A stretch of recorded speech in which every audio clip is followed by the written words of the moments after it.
Damai sejahtera Allah yang melampaui akal dan hati, itulah yang menyertai kita sekalian di dalam Kristus Yesus Tuhan. Amin. Bapak, Ibu, Saudara-saudara yang dikasihi oleh Tuhan Yesus Kristus, pada kesempatan ini, firman Tuhan bagi kita yang menjadi khotbah bagi kita pada minggu ini, tertulis pada kitab Mazmur pasal 34, ayat 12 sampai ayat 18. Demikian bunyinya. Marilah anak-anak, dengarkanlah aku. Takut akan Tuhan akan kuajarkan kepadamu. Siapakah orang yang menyukai hidup, yang mengingini umur panjang untuk menikmati yang baik? Jagalah lidahmu terhadap yang jahat, dan bibirmu terhadap ucapan-ucapan yang menipu. Jauhilah yang jahat dan lakukanlah yang baik. Carilah perdamaian dan berusahalah mendapatkannya. Mata Tuhan tertuju kepada orang-orang benar, dan telinganya kepada teriak mereka minta tolong. Wajah Tuhan menentang orang-orang yang berbuat jahat, untuk melenyapkan ingatan kepada mereka dari muka bumi. Apabila orang-orang benar itu berseru-seru, maka Tuhan mendengar. Demikian bunyi natsnya. Shalom Bapak, Ibu, Saudara-saudara yang dikasihi oleh Tuhan Yesus Kristus. Dari pengalaman hidup, pelarian, persembunyian Daud atas pemburuan Saul, khususnya pada perikop ini yang dilatari pada saat Daud harus berpura-pura tidak waras di hadapan Raja Abimelek karena dalam ancaman dan ketakutan. Daud menyampaikan Mazmur ini sebagaimana tema khotbah ini, yakni orang benar di mata Tuhan. Apakah yang dimaksud benar di mata Tuhan? Kata benar dituliskan dengan kata sedek, yang berarti benar, saleh, atau adil. Dalam Kamus Besar Bahasa Indonesia dinyatakan bahwa kata benar artinya sebagaimana adanya, adil, tidak memihak, sungguh-sungguh. Jadi orang yang benar di mata Tuhan ialah sebagaimana kehidupan yang dikehendaki oleh Tuhan. Melalui perikop ini, bagaimana yang dinyatakan benar di mata Tuhan itu? Dasar dari orang yang benar di mata Tuhan ialah takut akan Tuhan.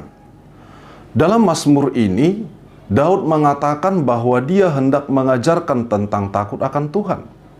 Daud memposisikan dirinya menjadi pengajar atau guru, layaknya orang tua kepada anaknya, juga seperti guru kepada muridnya. Pertama yang diajarkannya ialah takut akan Tuhan atau yarat Yahweh. Dalam hal ini artinya takwa dan hormat kepada Tuhan. Daud mengetahui bahwa semua manusia menyukai hidup dengan umur panjang untuk menikmati yang baik. Ya, tentunya semua manusia menginginkannya, kecuali orang yang putus asa lalu bunuh diri. Namun dalam mencapai hidup dengan panjang umur untuk menikmati yang baik itu, tidak ditempatkan menjadi hal yang pertama dan utama. Tetapi Daud menyampaikan bahwa takut akan Tuhanlah yang pertama dan yang utama. Mengapa? Karena dengan takut akan Tuhan akan menciptakan kesejahteraan dalam diri manusia. Alkitab sendiri mengatakan pada Amsal 1 ayat 7 dikatakan, takut akan Tuhan adalah permulaan pengetahuan, tetapi orang bodoh menghina hikmat dan didikan. Amsal 9 ayat 10 dikatakan, permulaan hikmat adalah takut akan Tuhan, dan mengenali yang Maha Kudus adalah pengertian. Amsal 10 ayat 27 dikatakan, takut akan Tuhan memperpanjang umur, tetapi tahun-tahun orang fasik diperpendek. Amsal 14 ayat 26 juga dikatakan, dalam takut akan Tuhan ada ketentraman yang besar, bahkan ada perlindungan bagi anak-anaknya. Amsal 14 ayat 27 dikatakan, takut akan Tuhan adalah sumber kehidupan, sehingga orang terhindar dari jerat maut. Amsal 15 ayat 33 dikatakan, takut akan Tuhan adalah didikan yang mendatangkan hikmat, dan kerendahan hati mendahului kehormatan. Lalu dikatakan pada Amsal 22 ayat 4, ganjaran kerendahan hati dan takut akan Tuhan adalah kekayaan, kehormatan, dan juga kehidupan. Untuk itu, untuk apa hidup dengan umur panjang? Menikmati yang baik tanpa takut akan Tuhan. Bukankah hal ini menjadi kesia-siaan?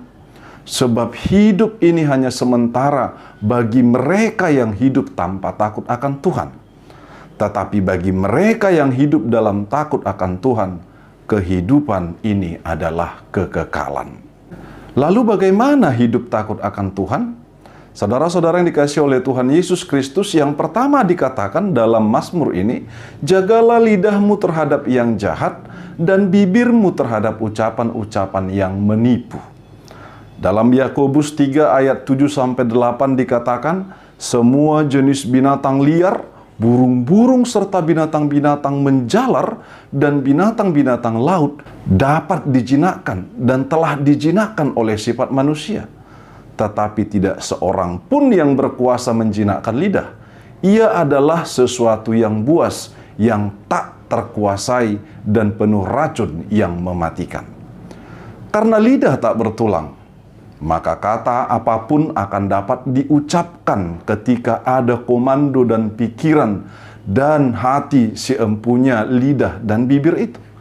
Perkataan dari seseorang yang baik dan benar akan menjadi berkat pengetahuan dan membangun pendengarnya. Namun perkataan yang keluar dari hati orang yang jahat dan penipu akan menyesatkan dan merusak orang yang mendengarnya. Sampai hari ini, bangsa kita masih juga berperang melawan hoax, penipuan secara langsung dan juga online. Mari kita lihat di tengah-tengah kehidupan kita saat ini, dengan pemahaman dan keputusannya yang berbeda tentang vaksinasi COVID-19. Sebahagian masyarakat ada yang berpandangan bahwa vaksin itu sesuatu yang salah, sehingga menghindar untuk divaksin. Tentunya itu pengaruh hoax yang dilontarkan orang-orang yang tidak bertanggung jawab. Sebab hoax itu hanya demi sesuatu kepentingan tanpa solusi yang baik dan benar. Khususnya dalam memerangi COVID-19 pada saat ini. Bagaimana membenahinya? Tentu kembali kepada diri kita sendiri. Apakah seseorang itu mau dibangun sebagai pribadi yang takut akan Tuhan? Sebab dengan pribadi yang takut akan Tuhan akan berhikmat dalam bertindak dan berpengetahuan akan yang baik dan membangun. Untuk itulah sebagai umat Tuhan, mari senantiasa suarakan kebenaran dan kejujuran untuk mengedukasi sekaligus melawan dan memberantas hoax yang ada.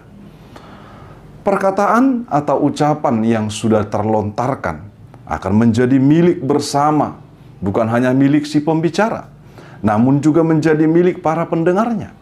Ketika ucapan itu salah, kemungkinan pengaruhnya juga salah bagi para pendengarnya. Untuk itulah ada kata yang mengatakan, satu perkataan dapat mengubah dunia. Ya, satu perkataan yang sudah diucapkan memiliki pengaruh yang cukup kuat dan bahkan sangat besar.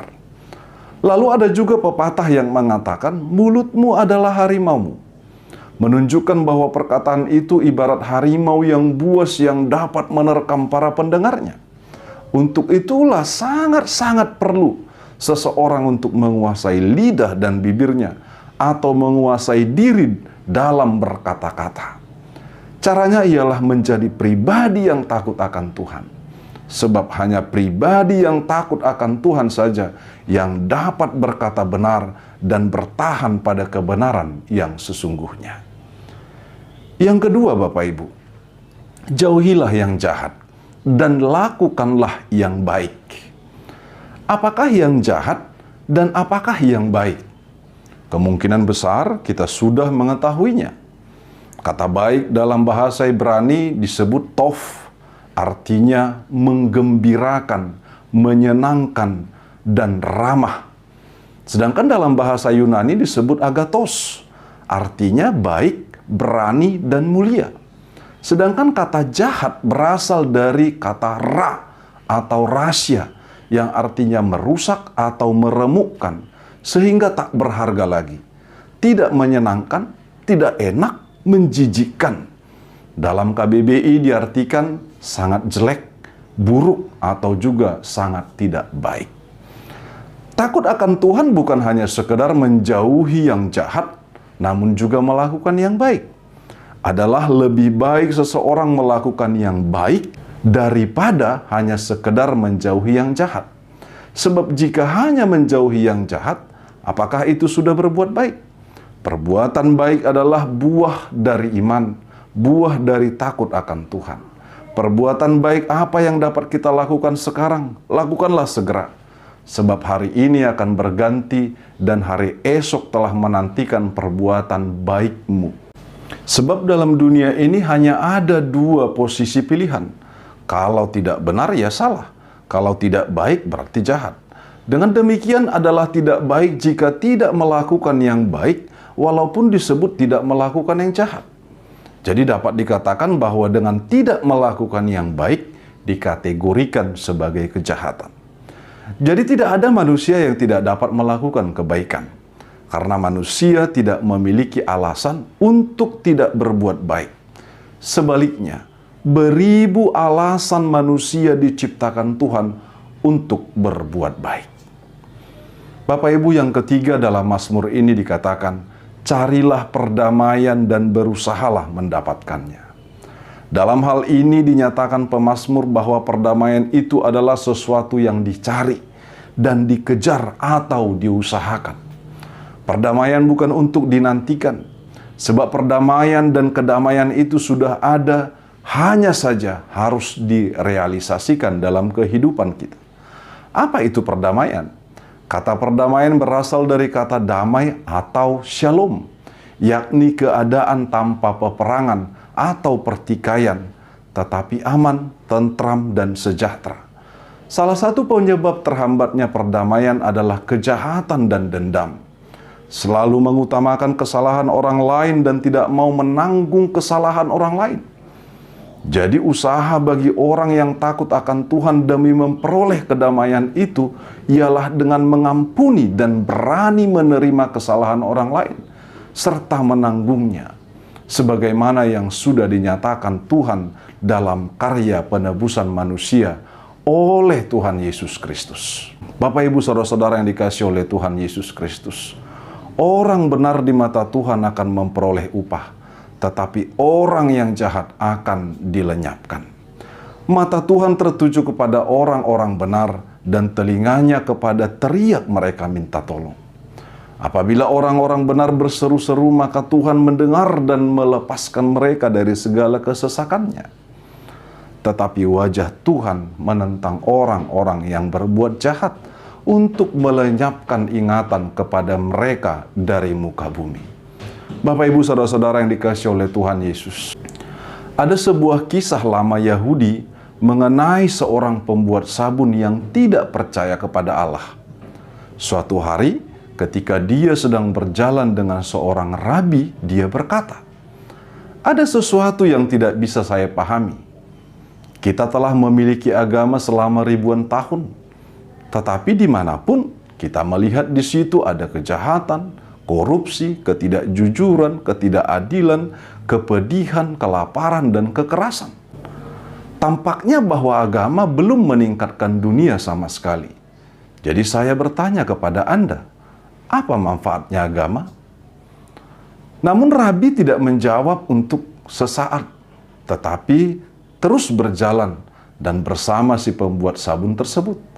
Akhirnya mereka mendekati sebuah taman bermain di mana anak-anak dipenuhi dengan debu sedang bermain di tanah. Lalu rabi itu berkata, "Ada sesuatu yang tidak saya pahami. Lihatlah anak-anak itu. Kita telah memiliki sabun selama ribuan tahun, tetapi anak-anak itu masih kotor. Apa manfaatnya sabun?" Pembuat sabun itu menjawab, "Tetapi Rabi, tidak adil menyalahkan sabun untuk anak-anak yang kotor ini. sabun harus digunakan sebelum sabun dapat memenuhi tujuannya. Rabi itu tersenyum dan berkata, "Tepat sekali." Demikian halnya dengan masa sekarang. Semua manusia merasa sudah berdoa, bahkan berteriak minta tolong kepada Tuhan. Apakah mata Tuhan tertuju kepada kita? Apakah Tuhan mendengarkannya? Apakah tindakan Tuhan melepaskan kita dari segala kesesakan? Pengajaran agama, juga pengajaran takut akan Tuhan sudah ribuan tahun disampaikan kepada manusia. Namun, kejahatan, korupsi, kolusi, dan bahkan kejahatan lainnya masih saja terjadi. Kesesakan karena berbagai masalah dan dampak pandemi COVID-19 masih saja mengancam kehidupan. Saudara-saudari yang dikasihi oleh Tuhan Yesus, melalui nas khotbah ini, kita dimintakan dan disadarkan bahwa Tuhan itu menginginkan kita hidup benar di matanya dengan hidup dalam takut akan Tuhan. Menjaga lidah dan bibir kita agar tidak mengucapkan dusta atau menipu. Menjauhkan diri dari yang jahat dengan melakukan yang baik, serta mencari perdamaian dan berusaha mendapatkannya. Ketika seluruhnya itu dilakukan, percayalah seperti yang dikatakan pemazmur, bahwa mata Tuhan tertuju kepada orang-orang benar dan telinganya kepada teriak mereka minta tolong. Apabila orang-orang benar itu berseru-seru, maka Tuhan mendengarnya dan melepaskan mereka dari segala kesesakannya. Tuhan memberkati kita sekalian. Amin. Kita berdoa. Terima kasih Tuhan buat anugerah berkat firman-Mu. Engkau memintakan kami untuk takut akan Tuhan, melakukan dan menghidupinya.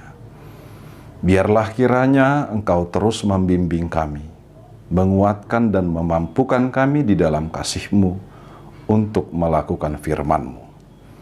Di dalam nama Tuhan Yesus Kristus, kami berdoa. Amin.